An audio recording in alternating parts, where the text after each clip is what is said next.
ሰላም እንደምን ቆያችሁ። የስልጤ ወረዳ የመንግስት ኮሚኒኬሽን የማህበራዊ ሚዲያ ተከታዮች በሙሉ በዛሬው ዕለት የስልጤ ወረዳ ግብርና ጽሕፈት ቤት የመሬት አስተዳደርና አጠቃቀም ዘርፍ በአዲሱ የመሬት አዋጅ ቁጥር 32/2016 መሰረት ያከናወናቸውን ተግባራት ልናስቃኛችሁ ወደናል። ተከታተሉን።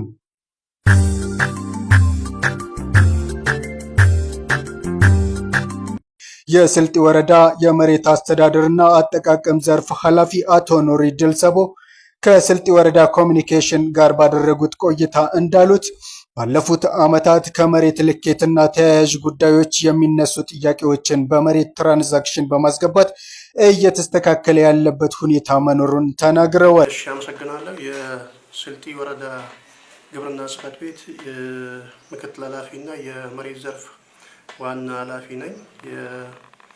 ያው እንግዲህ እንደ ስልጤ ወረዳ ከዚህ ግብርና ጽሕፈት ቤት በተለይ መሬት አስተዳደር አካባቢ በዚህ 2-3 ዓመት የተሰሩ ስራዎች ጋር አያይዘን ያው ለማንሳት የምፈልጋቸው ነገሮች በዋናነት ያው እንደ አጠቃላይ እንደ ወረዳችን ያው ሁሉም የገጠር ቀበሌያት አካባቢ የሁለተኛ ደረጃ የይዞታ ማረጋገጫ ሁሉም አርሶ አደር በሚባል ልክ የይዞታ ባለቤት የሆኑበት ሁኔታ ነው ያለው። ያው የተንጠባጠቡ በልኬት ጊዜ ያው ችግር የነበረባቸውን ይዞታዎችን ያው በመሬት ትራንዛክሽን ያው እያስተካከልን ያለንበት ሁኔታ ነው ያለው። አዲሱን የመሬት ስርዓት ከማዘመን አንጻር ናያለስ በሚባል ፕሮግራም በመታገዝ ልዩ ልዩ ስራዎችን እየሰሩ መሆኑን የገለጹ ሲሆን በየደረጃው የተለያዩ የግንዛቤ ማስጨበጫ ስልጠናዎችን በመስጠት ወደ ስራ የተገባበት ሁኔታ መኖሩን ጨምረው ገልጸዋል። ያው እንደ አጠቃላይ ከዚህ ከመሬት አዲሱን የመሬት ስርዓትን ከማዘመን አንጻር ያው ናያለስ በሚባል ፕሮግራም ታቅፈን ያው ይሄ እንደ ዞንም እንደ ክልል ፌዴራል አካባቢ ያው በዋናነት እየተሰራበት ያለው በሁኔታ ነው ያለው። ከዚህ ጋር ተያይዞ እንደ አጠቃላይ እኛ ያው በተለያየ ሰዓት የተለያዩ ስልጠናዎችን የሁሉንም የወረዳውን ባለድርሻ አካላትና አጠቃላይ አመራሩን ባለሙያዎችን በተለይ ታች ያለውን ማህበረሰብ ተጠቃሚ ማህበረሰብን የብዙ የግንዛቤ የስልጠና መድረኮችን ንቅናቄዎችን ፈጥረን ያው ወደ ስራ የገባንበት ሁኔታ ነው ያለው። በተለይ ይህን ትራንዛክሽን በ2017 በዋናነት አጎልብተን ስንሰራ የአርሶ አደሩን ያው ቅድም ያልኩትን የሁለተኛ ደረጃ መሬት ማረጋገጫ ሰርቲፊኬት ወይም ካርታን በመያዙ ያው ብቻ አርሶ አደሩ ግቡን መጥቷል ማለት አያስችልምና ከዚህ ጋር ተያይዞ በተለይ ኢኮኖሚካሊ የኑሮ ሁኔታውን በተሻለ መልኩ እና ተጠቃሚነቱን የበለጠ አሻሽሎ እንዲገኝ በዋናነት የምንሰራቸው ሁለት ኮምፖነንቶችን ላይ የመሬት ከግል ልማቱ ያለፈ አርሶ አደር የግል ይዞታውን አከራይቶ ማልማት ያልቻለውን አከራይቶ መጠቀም እንዳለበት ይህን ምቹ ሁኔታዎችን ያው እያመቻቸን የምንገኝበት ሁኔታ ነው ያለው። በዚህም በስፋት እንደኛ ወረዳ በተለይ መስኖ ገብ አካባቢ ቀበሌያት ላይ በስፋት የሄድንበት ተጠቃሽ ያው በዋናነት ተጠቃሽ ቀበሌያት አሉ። ይሄ ሸለዋሾ የዶበነ እንሴኖና ዶበነ ባቲ በከፊል ዶቦ ሳቡላና አሁን ደግሞ አዲስ የኢሎስ ዶሪ የሚባሉ ቀበሌያት ላይ ብዙም ባይሆን የተጀመረበት ሁኔታ አለ። ይህንን ደግሞ ቀጣይ እያሰፋን አርሶ አደሩ የመሬት ይዞታውን በመጠቀም ከተለያዩ አበዳሪ ተቋማት ብድር እንዲያገኝና ሰርቶ ኑሮውን እንዲያሻሽል ሰፊ ስራዎች ተሰርተዋል። ለዚህም ከመክሊት እና ኦሞ ማይክሮ ፋይናንስ በተፈጠረ ግንዛቤ የመሬት ይዞታ ማረጋገጫ ካርዳቸውን በመጠቀም ተጠቃሚ የሚሆኑበት ስርዓት መዘርጋቱን አትተዋል።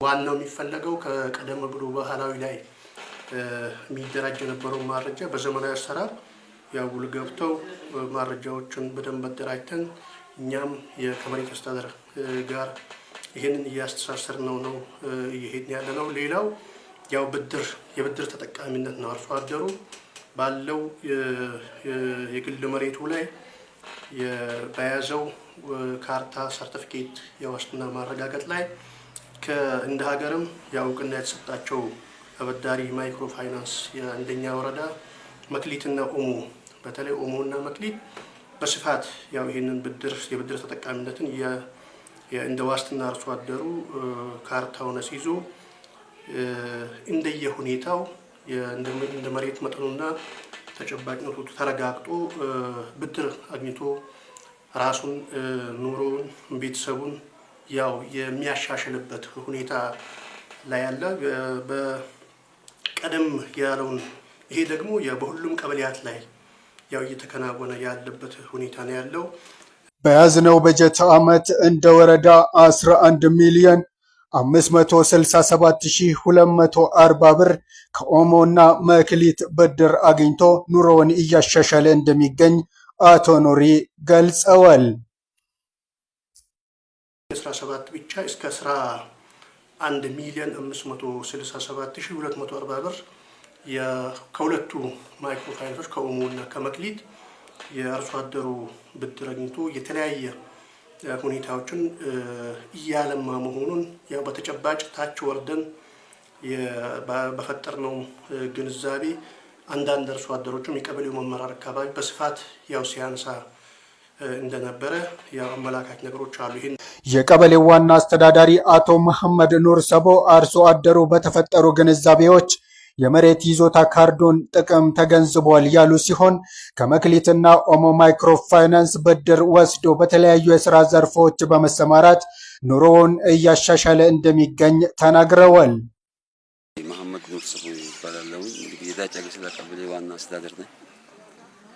ማለት የሚለው ነገር ቢኖር ያው ህብረተሰቡን በተመለከተ ያው በካርታ ተጠቃሚነቱን በጣም ያመነበትና የተጠቀመበት ነው። ከዚህ በፊት ደግሞ ይሄን ነገር ታይቶ የማይታወቅ ተጠቅሞበት ማያቅ የካርታውን ጣዕሙና የመሬትን ጣዕም መሬት ምን እንደሚጠቅም ራሱ ለይቶ ያላወቀበት ሂደት ነበር። አሁን ግን የስልጤ ወረዳ መሬት አስተዳደር ለእያንዳንዱ የካርታን ጣዕም መሬት በእጁ ይዞታውን በእጁ ይዞ ተበድሮ ምን መጠቀም እንደሚችል ያመነበት ጊዜ ነው።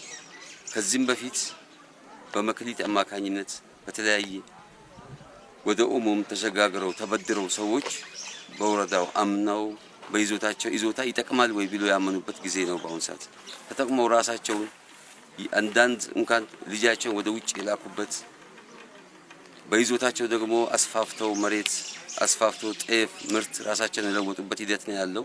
በአሁን ሰዓት ህዝቡን ወጥቶ በነቂስ ይሄን ነገር አሁን በተለይ በዛሬው ዕለት ሰፊ የህብረተሰብ ተሳትፎ ስብሰባ ነው ያደረግነው። ቀጥታ የወረዳ የስልጤ ወረዳ መሬት አስተዳደር ዋና ሰብሳቢው እዚሁ ድረስ መጥቶ ትምህርት ቀጥታ ወረዳ ያለ ትምህርት ለህዝቡ በአካል ያስተማረበት ሂደት ነው። እኛ ደግሞ ባለድርሻ አካላት በሰሞኑ ወጥተን ወረዳ ተመረን ስልጠናው ወስደን ግን ይሄን ያህል በእኛ ብቻ ቢሆን ይሄን ያህል አድጋቢ አይሆንም ነበር ብለን ያመንነው። ለዛም ይሄን እድል በማግኘታችን ደስ ብሎን የወረዳው መሬት አስተዳደር የው ጋዜጠኛ አካላትም እዚሁ ድረስ መጥቶ ህዝቡም እንግዲህ በቪዲዮ ሁሉ የሚታይ ይሆናል ማለት ነው። ወይዘሮ ነፊሳ ሙሰማ የዳጫ ግስላ ቀበሌ ነዋሪ ናቸው። ህዝቡ በነቂስ ወጥቶ ስለ አዲሱ አዋጅ ግንዛቤ በማግኘቱ ደስተኛ መሆኑን ገልጸው አርሶ አደሩ የመሬት አጠቃቀም ስርዓትን ለማሻሻል በካርዱ ተጠቃሚ እንዲሆንና በተለያዩ አማራጮች የብድር አገልግሎት ማግኘት እንደሚችል ከስልጠናው ጥሩ ግንዛቤ አግኝቷል ብለዋል። ነፊሳ ሙሰማ ይባላል። ዳጫ ግስላ ቀበሌ የሴቶች ኃላፊነት ስራ ድርሻዬ ማለት ነው። ዛሬ የወረደው መደብ በመሬት ጉዳይ አዋጁ የወረደው ለአርሶ አደሩ የወረደው አዋጅ ደስ ይላል። በዚህ ግልጽና ግልጽ ሆኖ አዋጅ አርሶ አደሩ ሙሉ በሙሉ ተገኝቶ የተላለፈው መልእክት ሁሉም ግልጽ በመሆኑ ደስ ብሎታል። ሁሉንም በዚህ እንዲቀጥል እኛም ለቀጣይም ተስፋ አለን።